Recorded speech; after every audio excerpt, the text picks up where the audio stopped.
You see the dust gathering and maybe, just maybe, you wipe your computer monitor screen from time to time.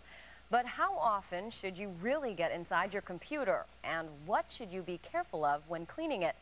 The president of Advanced Computer Solutions, Mike Nadelman, gave Screensaver's Martin Sargent the ins and outs to cleaning your computer. Just maybe you wipe your computer monitor screen from time to time, but how often should you really climb inside the case?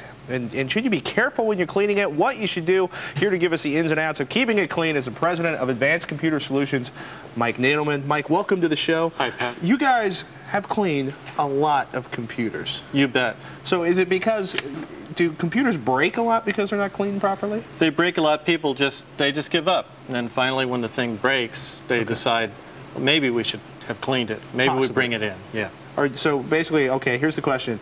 How often should we clean our computers?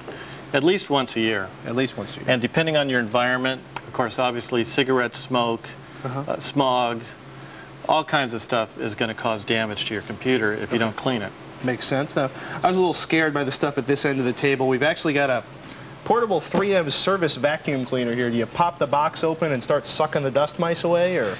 If you have to use that, it means you've either got roaches in there, you've got mouse droppings.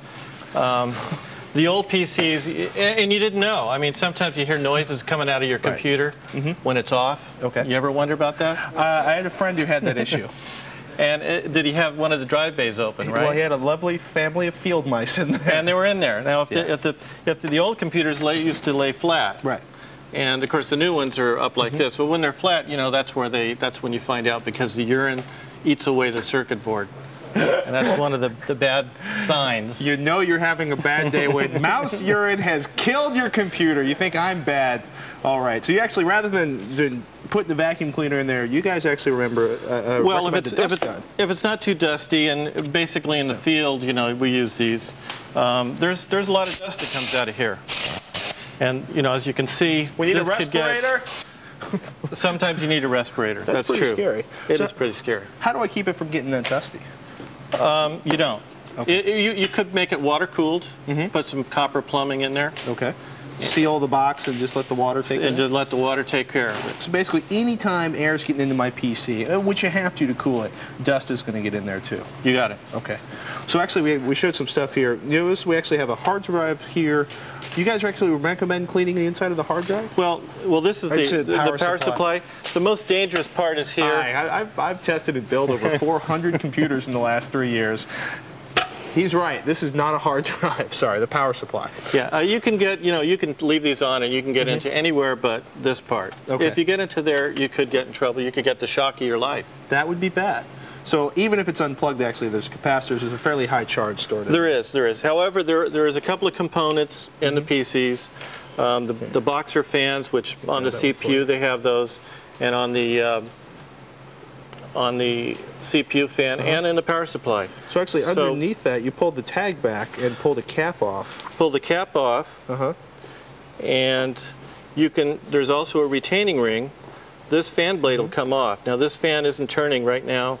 See how it stops? Right. What you do is you take some of this little oil here. That's machine oil in there? Machine oil, fine machine oil. Put it in there. You can try that first. Twist the fan around, and that probably will revive it. Yeah, wow. The fan is moving considerably much better. So do you recommend at this point, if you have a muffin fan like this, do you recommend replacing it, or do you recommend folks, if they're comfortable with it, pop inside there and try to revive it? You know, that's your choice. If you feel comfortable opening up your power supply, that's fine. Same on the CPU fan. The CPU fan is quite a bit smaller, so it might be the time to get the magnifier out, and you be very delicate about it, and you might be able to fix it. Okay. These fans are not very expensive, but in the case of a boxer fan of this type, it might be hard to find the exact fan that matches your power supply. Makes sense. We actually showed we had some gold and tin SIM and DIMM modules up here. Yeah, and I didn't realize this motherboard that we brought. By the way, when you remove these, you want to make sure not to break one of these plastic tabs off of here, because if you do, basically you'll have to buy a new motherboard or tie it up with a tie wrap or a wire or something like that. Okay. But this is tin in here, and these RAM modules that I have, one's gold and one is silver, or tin actually. And so what happens is when you have gold against the silver, or the tin, it oxidizes. Okay. And it will oxidize, and you can look at it. And I don't know if you can see it on here. It's probably something that's pretty hard to see close up. But this will oxidize in such a way that it'll cause you memory problems. So one of the ways of reducing that is take it out, and if you have to stick with the same sim, clean it with a fiberglass eraser or an ink eraser. If you use an ink eraser, not a pencil eraser, but an ink eraser, be sure and clean it with some alcohol and a rag afterwards. So none of the residue stays on there. And of course, make sure always when you're working on these to ground yourself. Now I have a metal watch on it. I could easily take a ground wire to the watch to the case. We don't have that problem here in San Francisco, but if you do have the problem, you know, because your hair stands up on end. You get shocked every time you touch a door handle. Touch a door handle, so this is invaluable for people that don't have concrete floors. If you have a concrete floor, that's usually a good sign. We got one last question before we got to run. What about you've got goof off here, we've got some isopropyl alcohol. Be careful using these. Are there any specific areas you want to use The goof these? off is for, you know, you don't want to use it on plastic, but it will take off latex paint, and it'll take off really gooey stuff. It is a hazardous item, so, you know, don't breathe it. We also have some Molykote here that I brought. This is actually a lithium grease. For going in between the processor? No, cool. actually not. This is for the rails of your floppy drive or your CD. Very nice. In the case of the CD-ROM drive, you actually glued it in there. You put it right on the rails of the CD drive. Now that is for the advanced repair, I'd say. You know, this comes off with 2 screws. All right, folks, we want to thank Mike for joining us today. If you want to find out what you can do with that old PC in the basement, Mike's got a great article on thescreensavers.com. He'll tell you how to clean it, why to clean it, and what you can do with it. Folks, up next, if you're having troubles finding the right length of Ethernet cable, we're going to show you how to make teeny tiny ones.